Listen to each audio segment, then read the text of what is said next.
easy then. Good afternoon, everyone. Good afternoon. Let me start by saying to all of the leaders here, thank you. Thank you. To the members of our United States Congress on both sides of the aisle who helped pass the COVID-19 Hate Crimes Act. Thank you.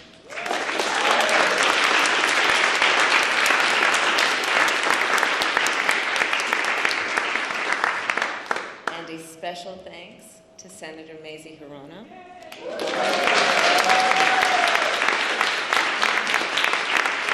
and Congresswoman Grace Meng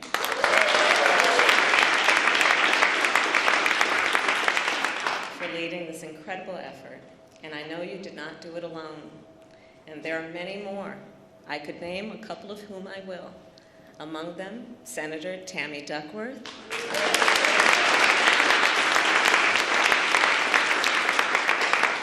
Senator Richard Blumenthal,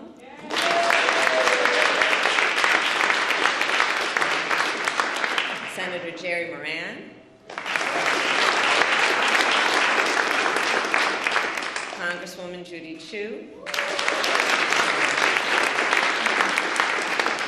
Congressman Don Beyer, and Congressman Fred Upton. Because of you, history will remember this day and this moment when our nation took action to combat hate. Thank you all. Around this time last year, when I was in the Senate, Senator Hirono and Senator Duckworth and I introduced a resolution in the United States Senate condemning the rise of anti-Asian sentiment in our country. At that time, more than 1,100 anti-Asian hate incidents had been reported since the start of the pandemic. Today, that number is more than 6,600. And I'm talking about incidents where businesses are being vandalized in our biggest cities and in our smallest towns. I'm talking about a 61-year-old man getting kicked in the head, 2 elderly women being stabbed while waiting for the bus, 8 people in Atlanta getting shot on a Tuesday night. This violence, it did not come from nowhere, and none of it is new. In my life, my lived experience, I have seen how hate can pervade our communities. I have served in the justice system, in the legislative branch, and in the executive branch. I have seen how hate can impede our progress. And I have seen how people uniting against hate can strengthen our country. Those here today are united. This bill brings us one step closer to stopping hate, not only for Asian Americans, but for all Americans. It will expedite the Justice Department's review of hate crimes, every type of hate crime. It will designate an official at the department to oversee the effort, and it will expand efforts to make the reporting of hate crimes more accessible at the local and state levels. But after the President signs this bill today, our work will not be done. Here is the truth. Racism exists in America. Xenophobia exists in America. Anti-Semitism, Islamophobia, homophobia, transphobia, it all exists. And so the work to address injustice, wherever it exists, remains the work ahead. My fellow Americans, it is my great honor to mention and to say to you what you already know. We have a President of the United States in one Joe Biden who is committed to this work. He is determined to, I will quote from him, give hate no safe harbor. And I'll tell you firsthand, I've seen what you know. His actions match his powerful words. it is my great honor to introduce the President of the United States, Joe Biden.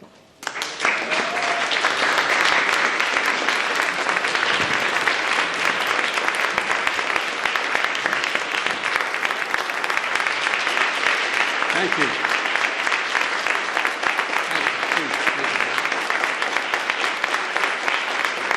Thank you.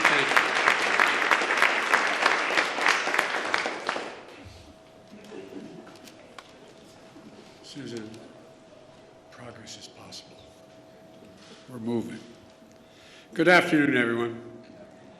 I said from the beginning of my campaign, Madam Speaker, that the campaign for president throughout, and you would call me and tell me, keep it up, was about bringing people together, about uniting the country.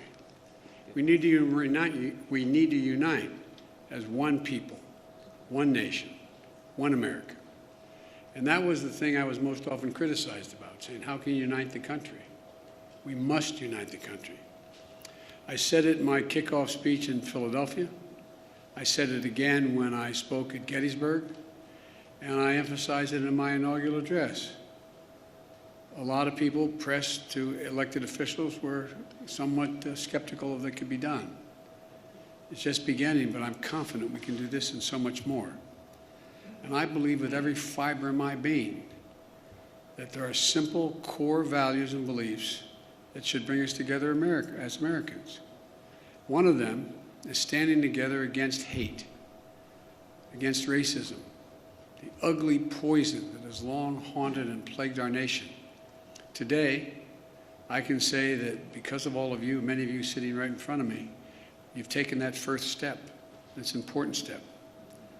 I'd like to thank the Congress and the members who are here today, Democrats and Republicans, who came together to get the COVID-19 Hate Crimes Act on my desk. Well, on a desk I'm about to sign on. But I want to thank the Majority Leader Schumer, and I want to thank Speaker Pelosi for your leadership. I also want to thank the leader from the state of Kentucky for letting it go forward. It's important. It's important. Most of all, Maisie, or Senator, I called you Maisie. I apologize, Maisie. I called Chuck anyway, yeah. Senator Hirano, Senator Tammy Duckworth, who helped deliver this 94-1 vote. When you get involved, Tammy, you don't screw around. You just 94-1. State Representative Grace Meng and Judy Chu, who helped deliver a 364 to 62 vote in the House of Representatives. That's incredible.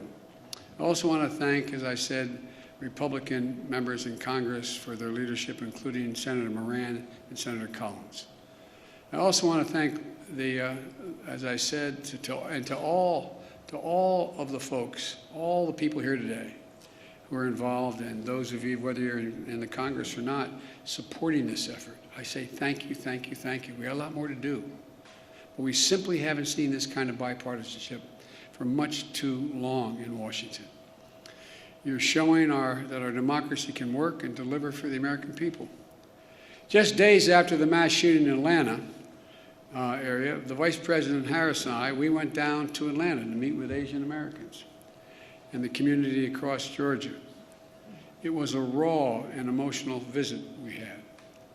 We heard about their pain, their fear, anger, and all that existed in the community, and the feelings were about those feelings that they felt invisible, not seen. We heard how too many Asian Americans have been waking up each morning this past year genuinely fearing for their safety, just opening the door and walking down the street, and safety for their loved ones. The moms and dads who, when they let their kids out the door to go to school, were worried. Attacked, blamed, scapegoated, harassed during this pandemic. Living in fear for their lives, as I said, just walking down the street. Grandparents afraid to leave their homes, even to get vaccinated, for fear of being attacked. Small business owners targeted and gunned down. Students worried about two things: COVID-19, and being bullied. Documented incidents of hate against Asian Americans has seen a shocking spike, as the Vice President has outlined at the front of her comments, let alone the ones that have never been reported. Gut-wrenching attacks on some of the most vulnerable people in our nation, the elderly, low-wage workers, women, brutally attacked simply by walking outside or waiting for a bus. Asian American women suffer twice as many incidents of harassment and violence as Asian American men. And the conversation we had in Atlanta is one we're hearing all across the country, that all of this hate hides in plain sight. It hides in plain sight. And too often, it is met with silence. Silence by the media, silence by our politics, and silence by our history. For centuries, Asian Americans, Native Hawaiians, Pacific Islanders, diverse and vibrant communities have helped build this nation only to be often stepped over, forgotten, or ignored. Lived here for generations, but still considered by some the other. It's wrong. It's simply, to use the phrase, it's simply un-American. My message to all of those of you who are hurting is, we see you. And the Congress has said, we see you. And we are committed to stop the hatred and the bias.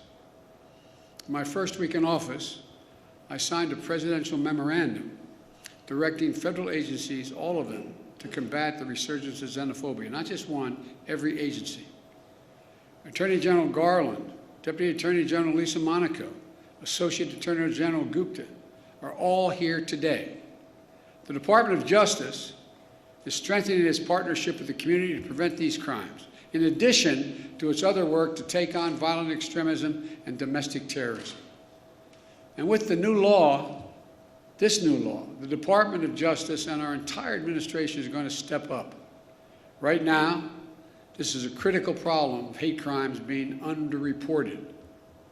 It stems from two challenges. First, there's lack of resources and training for state and local law enforcement to accurately identify and report hate crimes to the FBI.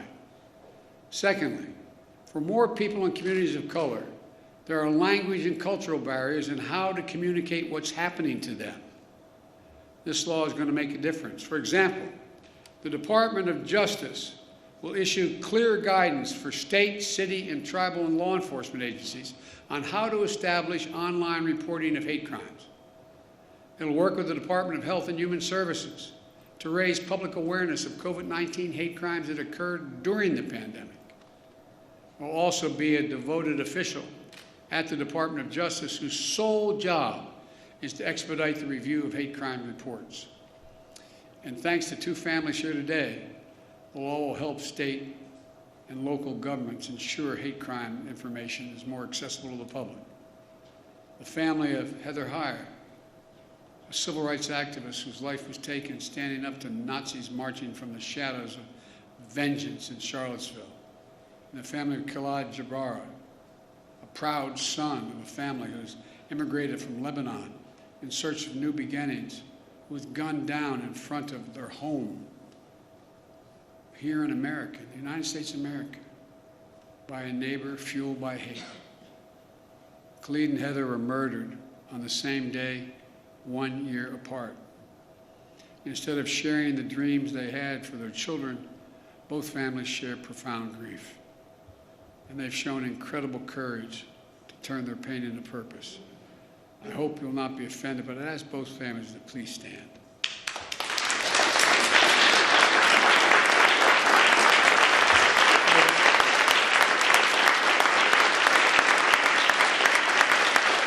I want to thank you. I want to thank you for being here, because I know it's hard. No matter how celebratory it is, a law is being changed. When you have to show up at something memorializing your family, it's like you got the news 10 seconds ago. It's the hardest thing to do. I know from experience it takes enormous courage. But I hope that every day that's passed, the memory, son and daughter, brings a smile to your lips before it brings a tear to your eye. Because I promise you, a lot of people understand who've gone through similar things. It's hard. So I really mean it when I say thank you. Thank you for being here. It takes a lot of courage. Thank you.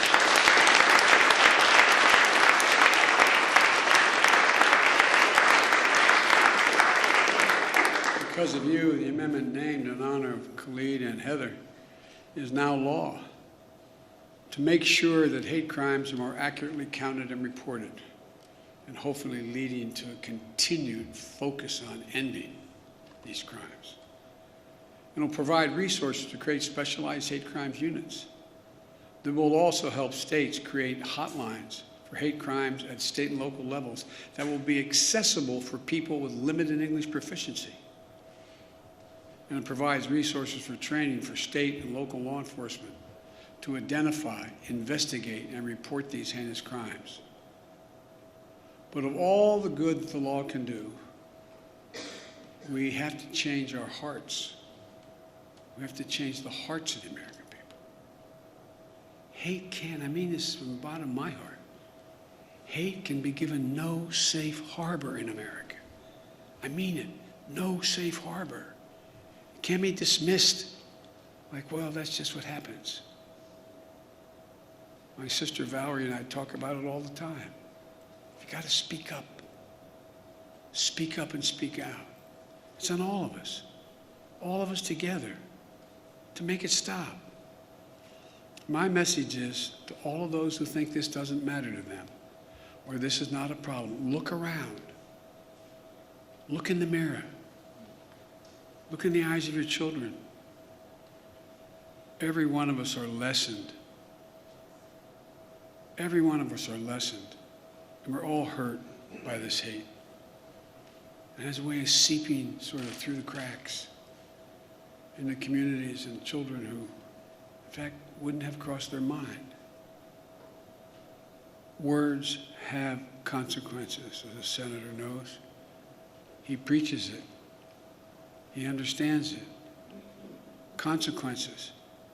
But silence is complicity. Silence is complicity.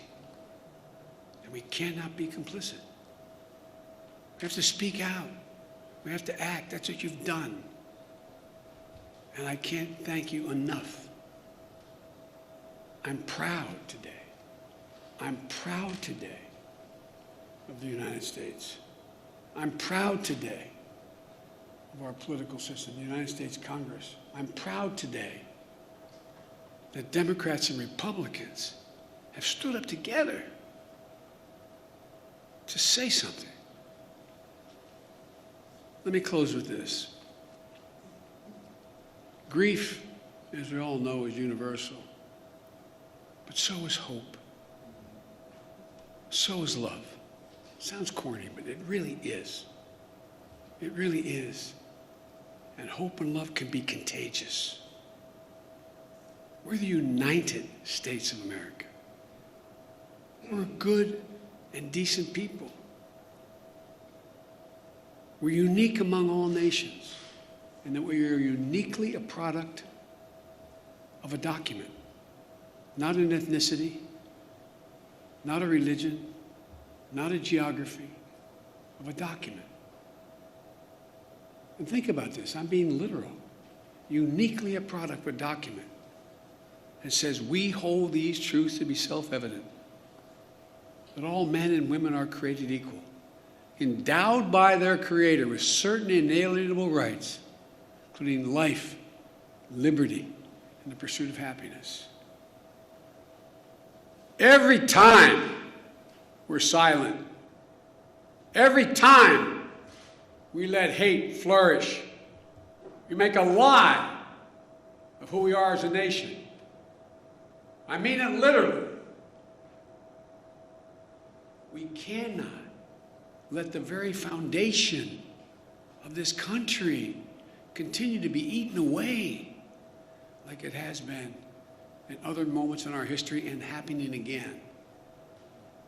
I looked at this law that you all passed as maybe the first break, the first significant break on a moment in our history that has to be turned around. Not Democrat, Republican, has to be turned around. As a consequence, we should do what is required by the obligations of this democracy, by our faith in God and our faith in each other, to do justice, to love mercy, to walk humbly,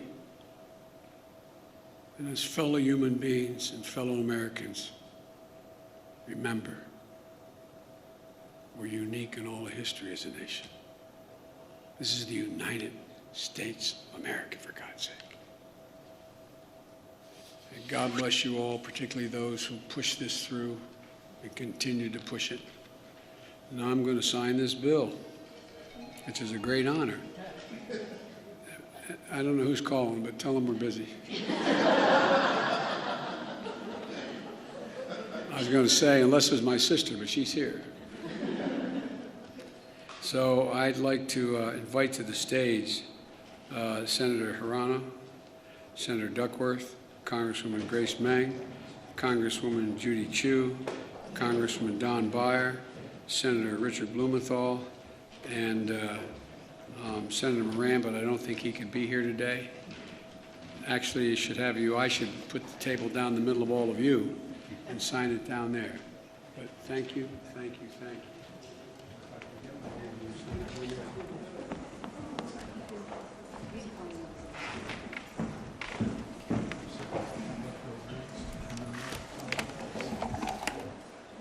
All right.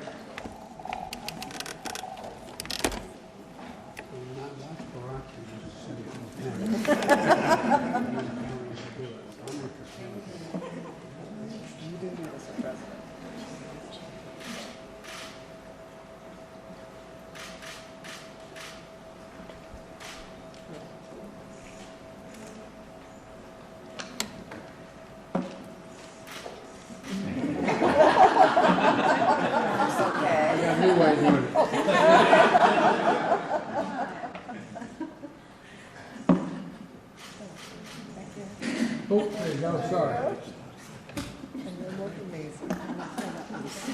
Thank you. Congratulations to you all.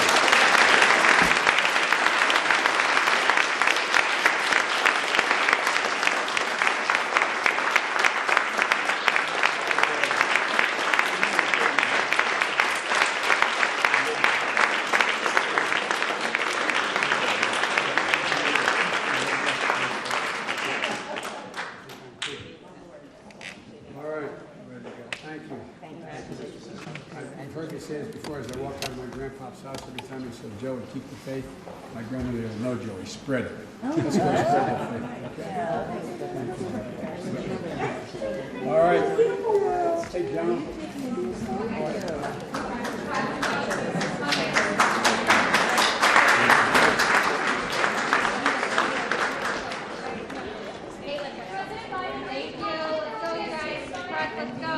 Ladies and gentlemen, please remain seated while the President and the Vice President depart. Thank you.